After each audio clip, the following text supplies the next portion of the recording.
रूप मंत्रा face wash, ये कोई कॉस्मेटिक नहीं, आयुर्वेदिक औषधि है। सीएम नायब सिंह सैनी ने आगामी बजट को लेकर किया सार्थक संवाद। कहा, स्वास्थ्य क्षेत्र के भविष्य को दिशा देने का है एक सशक्त अफसर। साथ ही राजा नाहर सिंह को बलिदान दिवस पर किया श्रद्धापूर्वक नमन। फरीदाबाद में अपराध को लेकर सीएम सैनी के निर्देश। सीएम ने कहा, क्राइम बढ़ा तो एसएचओ पर होगी कार्रवाई, पुलिस को मजबूत होकर करना होगा काम।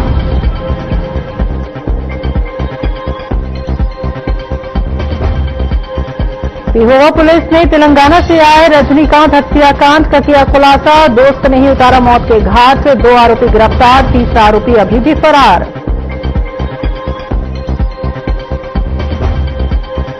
और गुरुग्राम की हाईटेक पुलिस अब हुई और भी हाईटेक। पुलिस ने व्हाट्सएप चैट बॉक्स किया लॉन्च। लोग व्हाट्सएप पर कर सकेंगे गुरुग्राम पुलिस से संपर्क।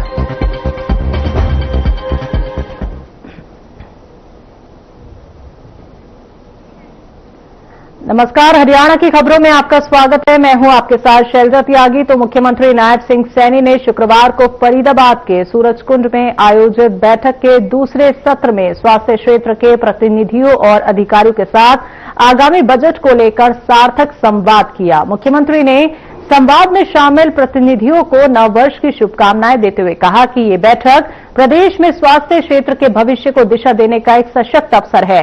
साथ ही उन्होंने सत्र के शुभारंभ में राजा नाहर सिंह को बलिदान दिवस पर श्रद्धापूर्वक नमन किया। मुख्यमंत्री नायब सिंह सैनी, जिनके पास वित्त मंत्री का प्रभार भी है, उन्होंने कहा कि प्रधानमंत्री श्री नरेंद्र मोदी ने देश को 2047 में विकसित बनाने का संकल्प लिया है। उस संकल्प में हरियाणा देश का ग्रोथ इंजन बनेगा। बीते माह केंद्रीय गृह मंत्री श्री अमित शाह ने पंचकुला में हरियाणा के विजन डॉक्यूमेंट 2047 को भी लॉन्च किया। आप जानते हैं कि रक्त की उपलब्धता संकट के जीवन में उस व्यक्ति को उसका जीवन बचाने का काम करती है। इसको ध्यान में रखते हुए हमने प्रदेश के सभी ब्लड बैंकों को आधुनिकीकरण किया जा रहा है ताकि ब्लड की कोई दिक्कत समस्या न रहे।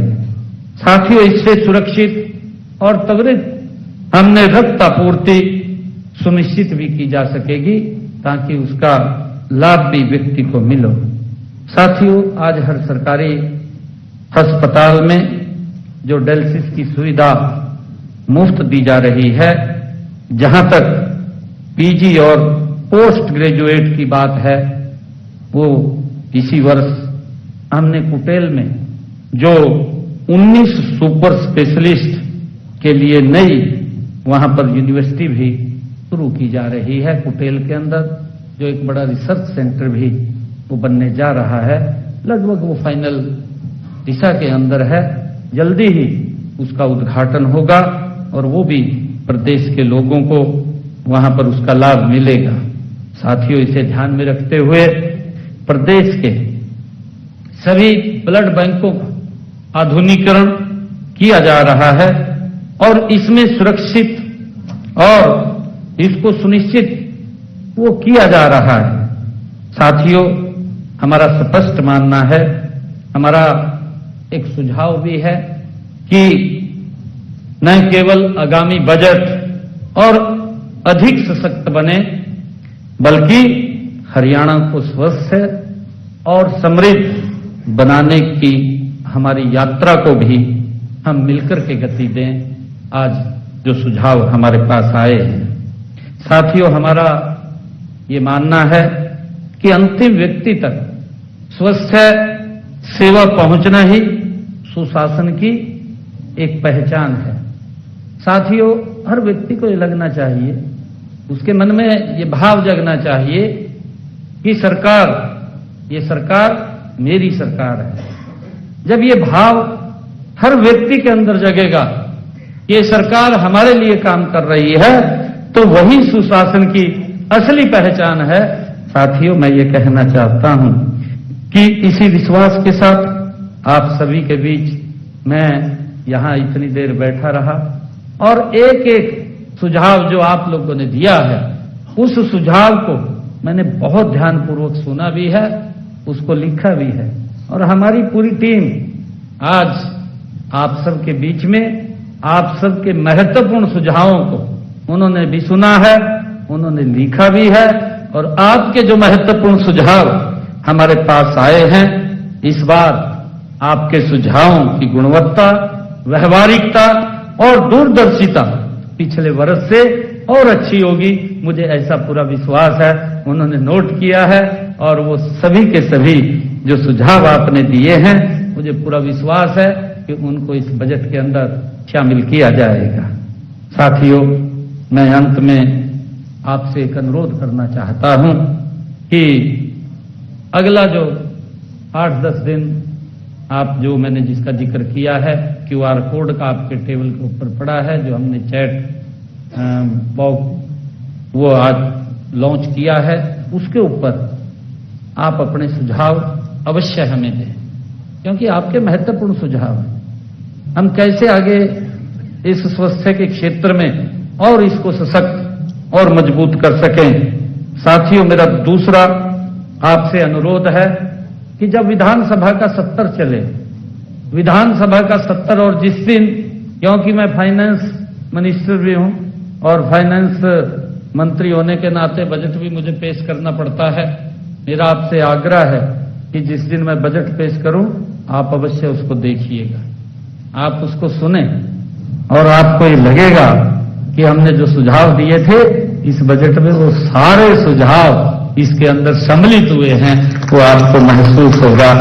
और साथियों, मैं आपसे ये भी आग्रह करूंगा, जिन हमारे महानुभाव के इसमें सुझाव शामिल होंगे, हम बाकायदा उनको निमंत्रण भी भेजेंगे। देश के मुख्य न्यायाधीश न्यायमूर्ति सूर्यकांत ने हांसी में शीघ्र सेशन डिवीजन स्थापित करने की घोषणा की। नारनौद में उपमंडलीय न्यायालय के शुभारंभ अवसर पर उन्होंने कहा कि आमजन तक सुलभ और समय पर न्याय पहुंचाना न्यायपालिका की प्राथमिकता है। उन्होंने न्यायिक अधिकारियों और अधिवक्ताओं से लंबित मामलों के शीघ्र निपटारे का आह्वान किया।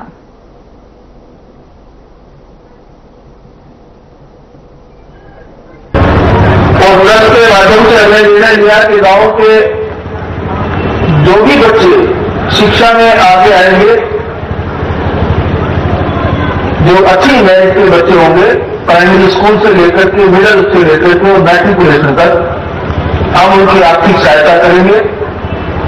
और हर साल गांव में फंक्शन पिताजी के टाइम में तो हम नियमित रूप से करते थे, और मुझे बड़ा अच्छा लगता था कि गांव में खासकर रूप से जो वंचित वर्ग के लोग हैं, उन बच्चों के जब मैं देखता था कि पढ़ाई में बहुत आगे आए हैं और उनको जब हम आर्थिक सहायता देते थे, तो मैं पिताजी की आंखों में जो खुशी के आंसू सो देखता था, तो मुझे अपना बचपन अक्सर याद आता था। हमारा जो छोटा सा प्रयास है वो तो जारी रहेगा ही रहेगा। मैं अपने भाइयों से, अपने परिवार से अनुरोध करूंगा कि वो जो जितनी छोटी सी सहायता हम करते हैं, उस सहायता को बढ़ाया जाए। मैं उसके अलावा मैं गांव के सभी भाई बहनों से ये प्रार्थना करूंगा कि गांव के होनहार बच्चों के लिए, खासकर जो गरीब परिवारों के बच्चे हैं, जिस परिवार के बच्चे को आप एक बार ढूंढ ले कि इसको हायर एजुकेशन में बच्चा कुछ करके दिखा सकता है, उस बच्चे की जिम्मेवारी आप अकेले मां बाप पर मत छोड़िएगा। उस बच्चे को सारा गांव अलॉट करे और वो गांव का बच्चा हो, उसके लिए आपको एक फंड इकट्ठा करें और आप उस फंड को के बेसिस पर उस बच्चे को आगे एजुकेशन दिलवाएं। मेरी ही आपसे प्रार्थना है। आप जब भी ये फंड करेंगे तो सबसे पहला डोनेशन जो है, सबसे पहला मैं अपनी उसमें पैसा डालूंगा, मेरे अपने अकाउंट से आपके लिए मैं उसमें आपकी मदद करूंगा। मैं चाहता हूं कि हर गांव में, आदर्श रूप से तो हर गांव में एक ऐसा फंड होना चाहिए, एक जो गांव का एक जिसको सामाजिक और सामूहिक फंड हो, जिसके आधार पर गरीबों के और हर बच्चों को आगे बढ़ाया जाए, ताकि वो देश की धन और शक्ति बन सके। आज थोड़ा सा समय का अभाव है, मैं लेट हो गया, मुझे आगे अभी बहुत दूर गुवाहाटी पहुंचना है, आसाम में। तो मैं एक ही जो दूसरा विषय जो मैं लेना चाहता हूं, बस वो है कि गांव की कुछ मांगे आपने रखी, मेरे पास ये मांग पत्र आया था। मैं मुख्यमंत्री जी रात को मुझे मिलने आए थे 2004 में। उन्होंने मुझे कहा कि जो भी गांव की मांग है हमारे 3 मंत्री जी वहां पर रहेंगे और वो मुख्यमंत्री जी के रिप्रेजेंटेटिव के तौर पर यहाँ पर है और जो भी गांव की हमारी डिमांड्स है वो सब पूरी हो जाएंगी। मैं भाई महिपाल राणा जी से एक रिक्वेस्ट करूंगा कि एजुकेशन डिपार्टमेंट में आजकल मॉडल संस्कृति स्कूल का एक है, गांव में बनता है, उसका नाम मॉडल संस्कृति स्कूल है।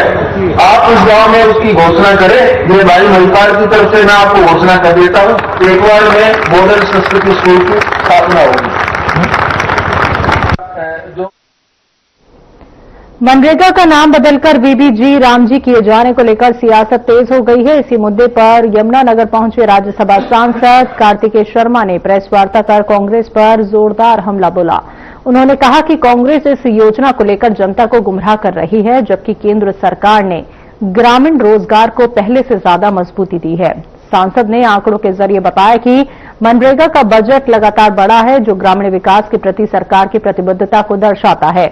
उन्होंने ये भी कहा कि वीबीजी रामजी के तहत आधुनिक तकनीक और पारदर्शी व्यवस्था से ग्रामीण इलाकों में रोजगार बढ़ेगा, पलायन रुकेगा और गरीबों को सीधा लाभ मिलेगा।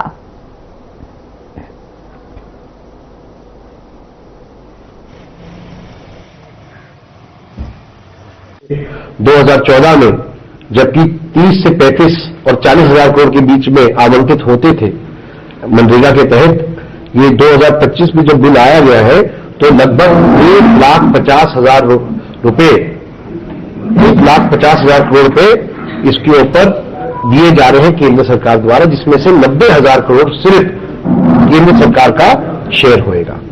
और ये बहुत बड़ी उपलब्धि है, क्योंकि सिर्फ ग्रामीण इलाकों को रोजगार मुहैया कराना ही इसका एक उद्देश्य नहीं था, क्योंकि वह रोजगार ऐसा रोजगार बन सके कि आगे जाकर उन लोगों की मदद कर सके। ना तो ऐसी परिस्थितियां बन पाई, और इसीलिए ये बिल को लाया गया है ताकि लोगों को, ग्रामीण क्षेत्र से आते हुए लोगों को उसका फायदा मिल सके, पलायन बंद हो सके और गरीबी का जो सबसे बड़ी दिक्कत रहती है गांव देहात में, उसके नए मौके मिल सके लोगों को। तो उस तहत ये बिल बनाया गया है और एआई का तकनीक का इस्तेमाल करते हुए जो त्रुटियां थी सिस्टम के अंदर।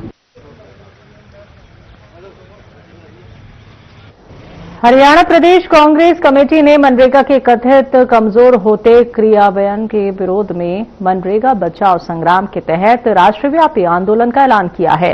इसी कड़ी में जिला स्तरीय प्रेस कॉन्फ्रेंस आयोजित की गई, जिसमें कांग्रेस प्रदेश अध्यक्ष राव नरेंद्र सिंह ने बीजेपी पर इस योजना को लेकर अनेक आरोप लगाए। उन्होंने राज्य सरकार पर ग्रामीण मजदूरों के काम के अधिकार से खिलवाड़ का आरोप लगाया।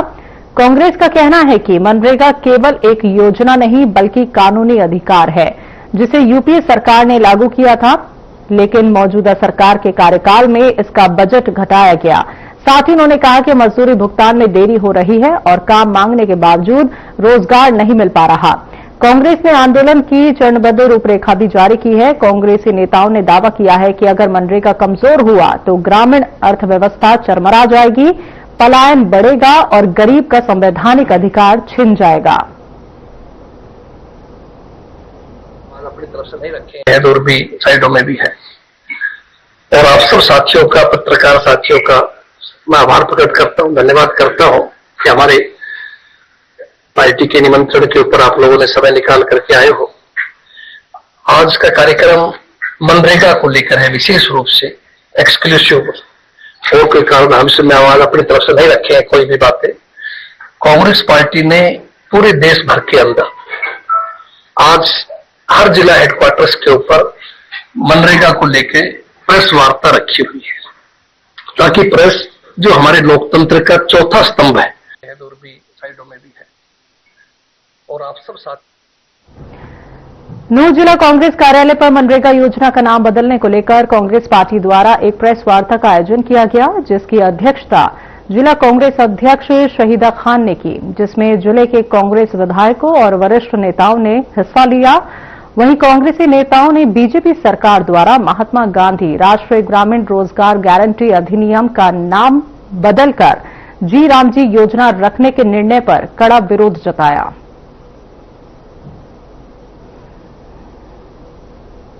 हमारा बुलाई है, ये मनरेगा के ऊपर बुलाई।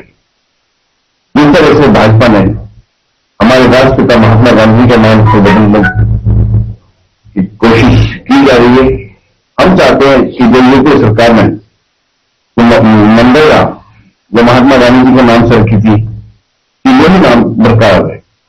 और जो उन्होंने अभी पार्लियामेंट में पूरी चर्चा की और उसके फायदे और नुकसान बताए, तो मैं ये सोचता हूं कि जो स्कीम को लेके आए हैं तो विकास भारती को, जीआरजी को, तो वो ठीक नहीं है। अब ये बताइए कि पहले जब मनरेगा का काम चलता था तो किस तरह से गांव में विकास होता था, और जब यूपीए सरकार ने ये स्कीम लेके आए थे तो 100 दिन की गारंटी योजना गरीब आदमियों के लिए काम की थी। मगर जब ये सरकार उसमें ये भी था कि इसकी 100% जो पेमेंट थी वो केंद्र सरकार करेगी। अब ये बताइए जिस तरह से हम मेवात में है, रूरल एरिया में, हमारे को हरियाणा सरकार की मैं बात करूं तो विकास के लिए कोई पैसा नहीं दिया जाता। जो भी काम कच्चे करते हैं, हमारे सरपंच काम करते हैं, सिर्फ और सिर्फ एक सत्र है मनरेगा का, उसी के माध्यम से हमारे जो कच्चे रास्ते उनको पक्का किया जा रहा है। एक एग्जाम्पल दे देता हूं, अभी कुछ दिन पहले सरकार ने 148 करोड़ के आसपास ट्रिलियन इंडिया फंड यूज किया था।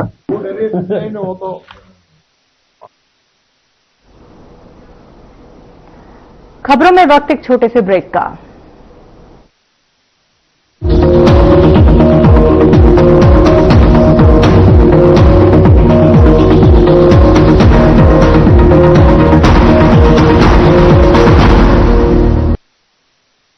लोग सेहत बनाने के लिए क्या क्या नहीं करते। जिम जाते हैं, कसरत करते हैं, काजू बादाम प्रोटीन के डिब्बे तक घोल घोल कर पीते हैं, फिर भी उनकी सेहत नहीं बनती, क्योंकि उनका पाचन तंत्र खराब है। और जब तक के पाचन तंत्र दुरुस्त नहीं होगा, वो जितना मर्जी अच्छे से अच्छा खा ले, उनकी सेहत नहीं बन सकती। इसलिए हमारी संस्था सन्यासी आयुर्वेदा ने एक ऐसी दवा का निर्माण किया है जो कि आपके लिवर को, आपके पाचन तंत्र को दुरुस्त करने का काम करती है, ताकि आप जो भी खाएं उसका पूरे का पूरा निचोड़ आपके शरीर को लगे, आपकी भूख बढ़े, खाया पिया सही से लगे, नया खून बने, हड्डियों में जान आए, वजन बढ़े और आप मोटे तगड़े खूबसूरत पर्सनैलिटी के मालिक बन जाए। सिर्फ 655 रुपए की पूरे एक महीने की दवा होती है और आप इसे घर बैठे 01145454545 पर फोन करके दवा मंगवा सकते हैं।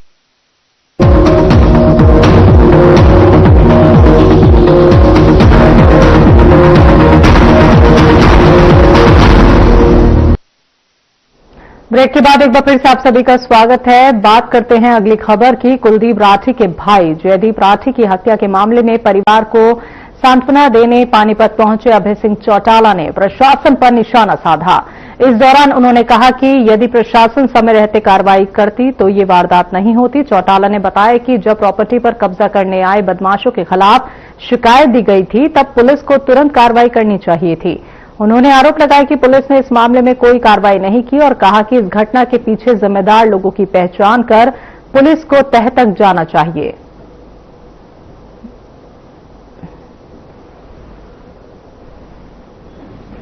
अगर समय रहते प्रशासन की तरफ से इस पे एक्शन लिया जाता है तो ये हादसा नहीं होता। फिर कहीं ना कहीं बदमाश की हिम्मत भी बढ़ती है। जो पहले कब्जा करने आए थे जब उस वक्त इन्होंने दरखास्त दी थी तभी पुलिस को कार्रवाई करनी चाहिए थी। जब एक चीज को रजिस्ट्री हो चुकी और किसी ने दूसरी जगह बेच दिया तो जब बेचा तो उसको पकड़ा क्यों नहीं, किसकी वजह से छोड़ा, कौन इसका जिम्मेवार है, पुलिस को उसके तह तक जाना चाहिए, वो चीज सामने आनी चाहिए कि जो जिम्मेवार व्यक्ति है उसको सजा जरूर मिले। इसके अंदर किसी ने तो हौसला बढ़ाया होगा उन बदमाशों का, तभी उन्होंने इस तरह का काम किया है। इससे परिवार की बात नहीं, कोई भी संतुष्ट नहीं हो सकता।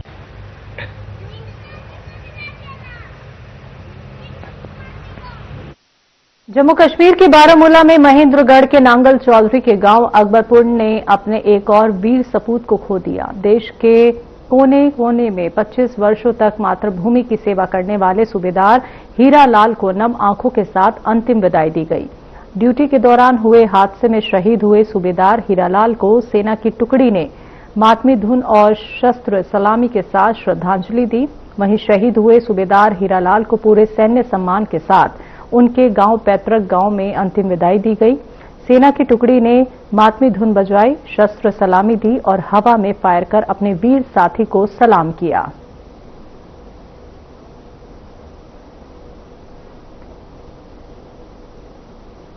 हमारे खंड के गांव अकबरपुर का सूबेदार हीरालाल जी जो भारतीय सेना में कार्यरत थे, उनकी श्रीनगर में ड्यूटी थी, तो मां भारती की सेवा करते हुए वो शहीदी को प्राप्त हो गए हैं। हम पूरे समस्त क्षेत्र को, पूरे गांव को, पूरे इस क्षेत्र को उनकी शहादत पर गर्व है और हमें उनके परिवार से संवेदना है।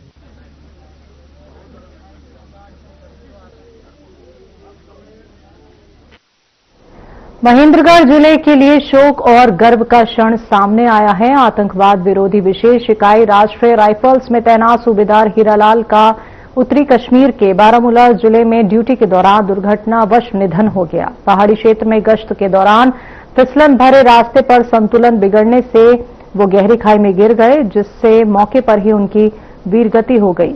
शनिवार को उनका पार्थिव शरीर पैतृक गांव अकबरपुर पहुंचा, जहां पूरे सैन्य सम्मान के साथ अंतिम संस्कार किया गया। बेटे गजेंद्र ने शहीद पिता को मुखाग्नि दी और तिरंगे में लिपटे शहीद को अंतिम विदाई देने के लिए गांव के लोग उमड़ पड़े। हर आंख में नमी थी और हर दिल गर्व से भरा हुआ था।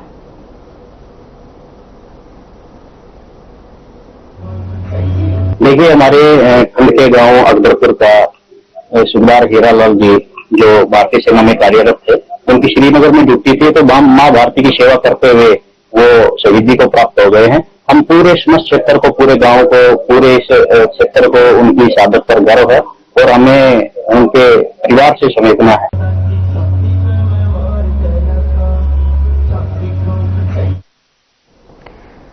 मनरेगा की जगह वीबीजी रामजी जन जागरण अभियान के विरोध में कांग्रेस ने मनरेगा बचाव अभियान शुरू किया है। यमुनानगर में हरियाणा कांग्रेस के कार्यकारी अध्यक्ष रामकिशन गुर्जर ने प्रेस वार्ता की और मनरेगा में किए जा रहे बदलाव का कड़े शब्दों में विरोध किया। इसके साथ ही कांग्रेस की तरफ से चलाए जा रहे कार्यक्रम की लिस्ट वॉइस डिटेल भी दी। मनरेगा कानून में बदलाव को लेकर कांग्रेस ने अपनी तरह से कमर कस ली है। पंचायत स्तर से लेकर देश भर में मनरेगा बचाओ अभियान चलाया जाएगा।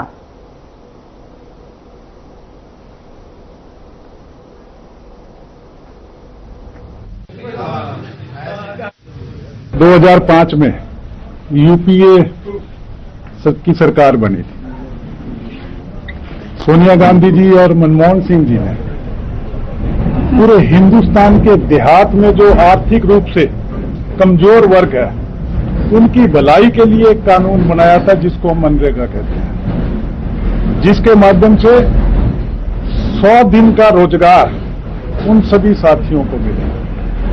और उसमें यह भी फैसला लिया गया कि जो भी रोजगार के लिए कहेगा 15 दिन के अंदर उसको रोजगार देना पड़ेगा, नहीं तो बेरोजगारी भत्ता दिया जाएगा। तो ये एक ऐसी स्कीम थी जिससे कि गांव का जो आखिरी कमजोर आदमी है उसको भी फायदा पहुंचा। 10 जनवरी से लेकर 25 फरवरी तक 8 जनवरी को हमारे यहाँ किसी स्तर की बैठकें हैं।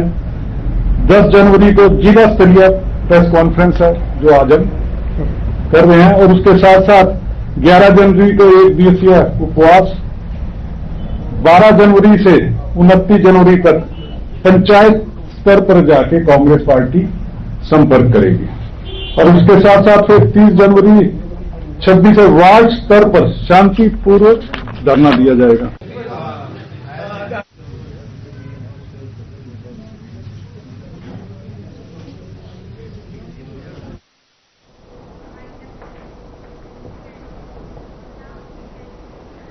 हरियाणा की खबरों में अभी के लिए इतना ही। मुझे दीजिए इजाजत। नमस्कार।